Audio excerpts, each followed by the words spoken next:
Liebe Leute, willkommen zurück zu Suzerain. Wir sind immer noch bei der Versammlung der Allianz der Nationen. Wir haben gerade unsere Rede an die Welt gehalten, ja, und für Frieden appelliert, darauf hingewiesen, dass Rumburg hier fiese Machenschaften im Gange hat, unter anderem den Bau einer eigenen Atombombe.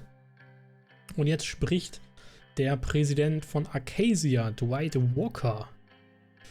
Ladies and gentlemen, fellow friends. We meet again on our quest to bring peace and light into this world. But even though some of the clouds have lifted, the world has not yet escaped the darkness. The Contanan Security Pact is rapidly expanding its influence. It is very troubling to see a democratic nation of Mercopa be invaded by those millennialist powers. I refer, of course, to Helgeland's occupation by Valksland. This is an attack against the lasting peace the world has enjoyed since the century of revolutions. Today our peacekeeping obligations are being tested by United Contana and the millennialist bloc. If we fail to counter and stop this threat, if we stay idle and allow them to build new walls and weapons of hostility. New walls? Was soll das denn anspielen? If the attackers do not face any consequences, then this unstable peace we believed we had built will be the world's downfall, and posterity will point its finger at us for not stopping it. Emmerich Hegel and the other Valkslandian delegates started making noise again. This time Hegel had taken off his shoe, da haben wir's, and was banging the table with it. Da ist die berühmte Schuhszene. What the heck? The Chancellor has gone mad. Nein, wir gucken uns das wieder ganz in Ruhe an. Mit unserer Tüte Popcorn. Despite the noise Hegel made, President Walker continued his speech without pause. Despite its claims, the CSP's action will only bring about war.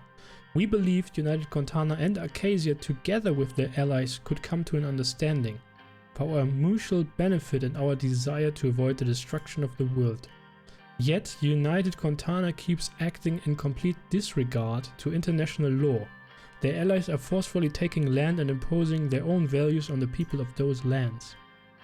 I will say this to the leaders of United Contana: if either of us is to be secure, we need a peaceful cooperation, not nuclear missiles, shows of naval superiority or invasions. If the leaders of United Contana fail to demilitarize Helgeland, with complete dismantling of the nuclear missiles and the withdrawal of the occupying Valkslandian forces, the ATO will have to take matters into our own hands.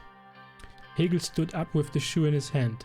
What is this supposed to mean? You are promoting war in the alliance of nations? Mr. President, this cannot... Nine slammed the gavel down and shouted, "Silence, please! Order, order!" Mr. Chancellor, please let me finish. We did not interrupt you when you addressed the assembly. Finally, I propose that the Alliance of Nations undertake the noble cause of helping the people of the world through rewriting and properly enforcing its Human Rights Declaration. Okay. Was auch immer genau darunter verstehen mag. The Alliance of Nations cannot survive as a static organization. Its size and duties are increasing enormously. It should adapt to the changing world. But peace and rights do not rest in the hands of this organization alone. They rely on the hearts of our peoples and the spirit of our cooperation between our nations. So let it be known, my fellow inhabitants of this world, let us take our stand and see if we can finally achieve a lasting peace. Thank you. Most of the assembly applauded his speech, the ATO delegates in particular. War jetzt gar nicht so unsympathisch. Don't react. The applause continued for some time. Walker shook hands with various delegates on his way back to his seat. President Nines announced the last speaker before the break. It was Leon Maleniev himself. Ja, der Vorsitzende von United Contana. Und Hegel ist ja nur der von Valksland. Maleniev slowly walked to the rostrum in his iconic suit. All of the CSP delegates stood up and applauded him. Ja, wahrscheinlich auf Befehl. Er möchte was umschreiben, weil die Alliance of Nations zu groß wird. Ich werde skeptisch. Ja, genau. Es klang gut auf den ersten Eindruck, aber was genau er damit meint und was er damit bewirken will, könnte ein bisschen shady sein. Wahrscheinlich. Ich höre da sowas wie Sicherheitsrat trapsen. Also, dass die Großmächte irgendwie Vetorechte bekommen oder irgend so ein Kram hat er bestimmt vor. Nämlich um zu verhindern, dass die postkolonialistischen Staaten, jetzt aus Xina und Rika, möglicherweise den Ostblock unterstützen, ja, den malenjevistischen Block. Malenjevistischen Block. Kann man auch ohne Grimasse aussprechen. So, Honorable Chairman and fellow delegates to the Alliance of Nations. Here we are again at the most esteemed meeting of state representatives in the world. However, increasingly we are being threatened, disregarded, attacked or ignored in this assembly. The representative of Arcasia has just shown this unfriendly attitude towards us again. Arcasia would have you believe we are standing in the way of lasting peace, yet the peace they talk about was only possible thanks to our missiles and our growing base in the developing world.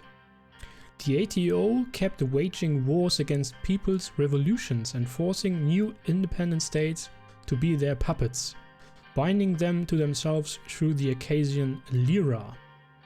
And now yet another Arcasian president is telling us that we are the aggressors and they are the keepers of peace.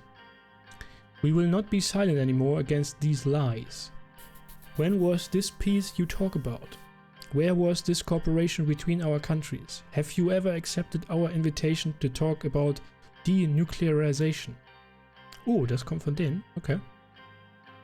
If you don't like us, don't accept our deals, don't listen to our concerns and keep pointing fingers at us. Why did you invite us to the Alliance of Nations? Every year, United Contana comes to this assembly to address the real problems of real people who suffer because of your systems, your wars and your ignorance. Whether you like it or not, we keep representing the laborers, the slaves, the oppressed of this world. And believe it or disregard it, history is on our side. We say that the representatives and capitalist countries come and visit us. Come and see the revolution working in Contana. Show our continent to your people without distorting the reality. If you cannot do that, then you need not come. We believe socialism will triumph over capitalism in the end. Such is the logical conclusion of the development of humankind. This time, lesbian delegates started laughing very loudly. Some other delegates booed.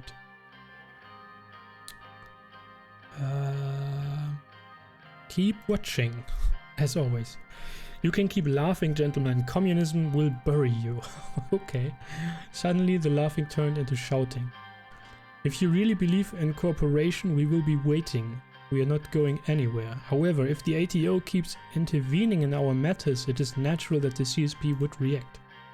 Despite threats from the ATO, Rumberg, or any other nation or organization, we must not succumb to further division and violence.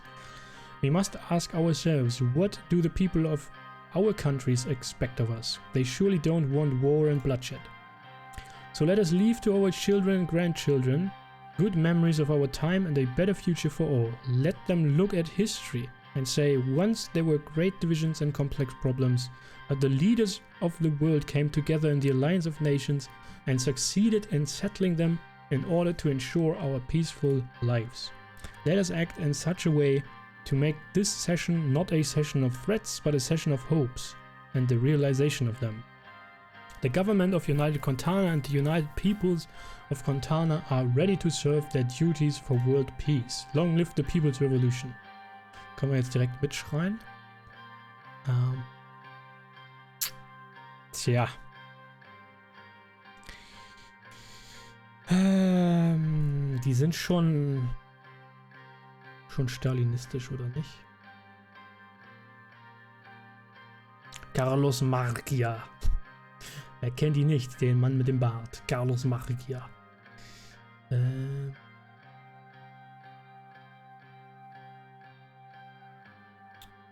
Declared Communist Republic. Famed for education and science. Technology. Ich meine, der Sohn ist ja auch da. Frank studiert da gerade, nicht? Industrialisierung, Kollektivierung. Planwirtschaft. Sozialistische Reformen. Steht aber nichts von Diktatur. Millennialism.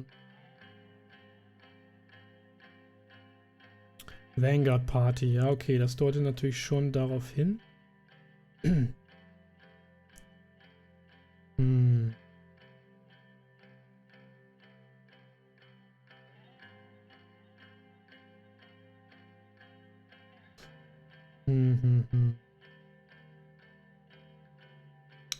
Tja, steht da nicht.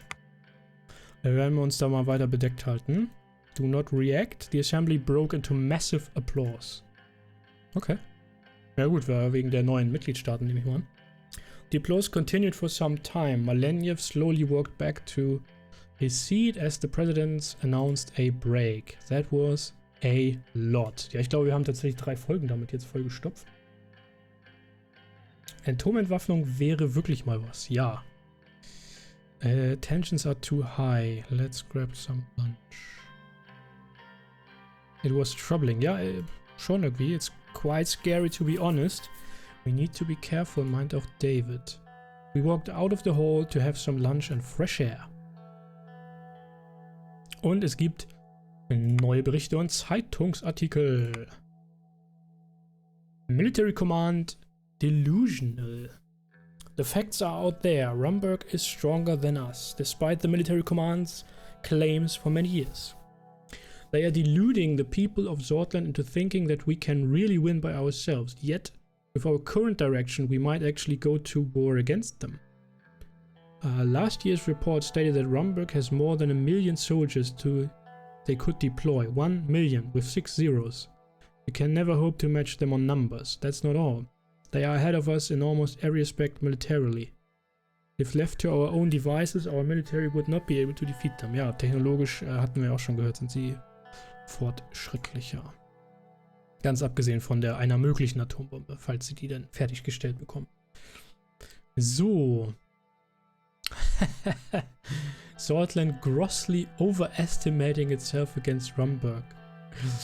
Sordland appears to be in a tough position as they seem to be on the path towards a conflict with Rumberg. The question is, can they win if war begins?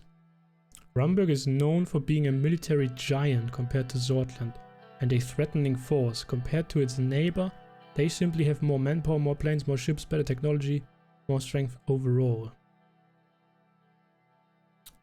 Lesbia shows evidence of Vaikslandian missiles in Helgeland. Okay, das haben wir mitbekommen. Chancellor Hegel's disgrace. The latest session has ended with many important takeaways. However, the highlight of the gathering was without a doubt Chancellor Hegel. In a display of shameful behavior, Hegel has repeatedly interrupted the Agnolian Prime Minister van Horten and went so far as to require the intervention of the speaker. Okay. Missiles on Helgeland. Yep.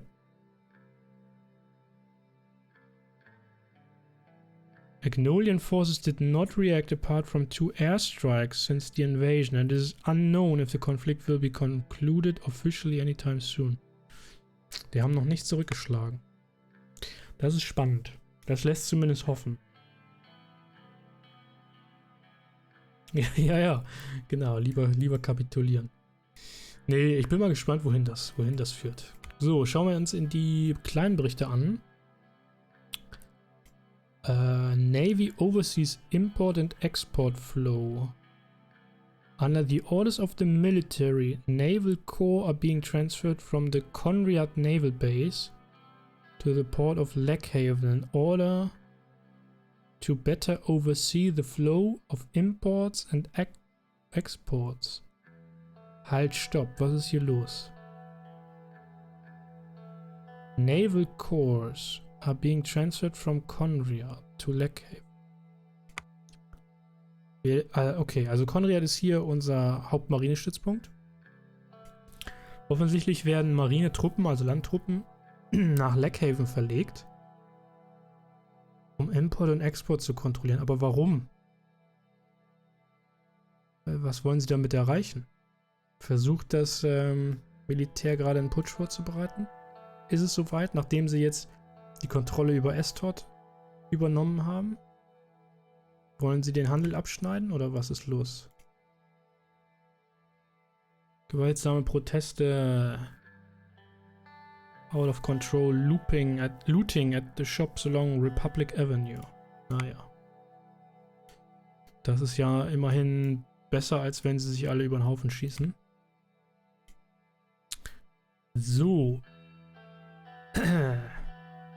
Umfragen zur kommenden Wahl. Our election polls show that roughly 16% of Sordish citizens would vote for the USP. Insgesamt.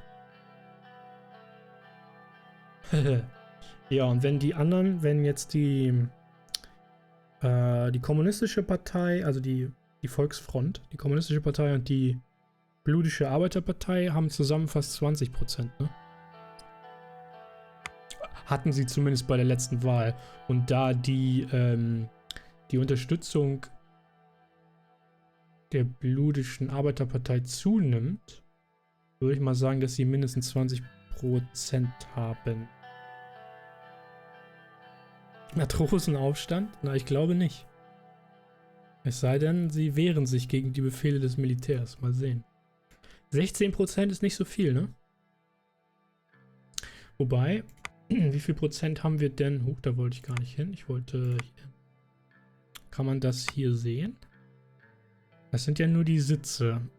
Können wir die... Und 16% nur, obwohl jetzt der Vorsitzende... Ach nee, der Vorsitzende ist der Präsident, aber der Speaker... Naja gut, das bringt uns für die Wahlen nichts, wer der Parlamentssprecher ist. Wie viel Prozent hatten die? Wissen wir das? Nee, wissen wir nicht. Genau, dann kann Kraft die USP gerne anführen. Dann wechseln wir einfach rüber in die, was weiß ich hier, in die PFJP oder so. Oder in die neue Volksfront. Schön Minister in der Volksfront werden. So. Peaceful protest turns violent. Schon wieder. Bewaffnete Auseinandersetzungen in Ringen. Several bystanders were caught in the crossfire. Number of wounded. The number of wounded is not yet known. Oh, schaut mal. Botschafter der Allianz has extended their full support after the recent revelations about Rumburg in the international stage.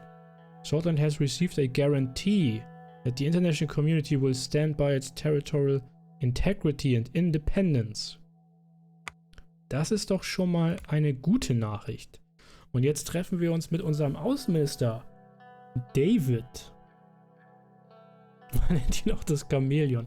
Ja, das ist ja sowieso so absurd, ne, von vornherein. Also mit der möglichen Hintergrundgeschichte, dass man als Studierender bei der Roten Jugend war, gegen die Faschisten da protestiert hat und ich weiß nicht was, und dann tritt man der autoritären, erzkonservativen Einheitspartei bei. Auch ein bisschen komisch, oder?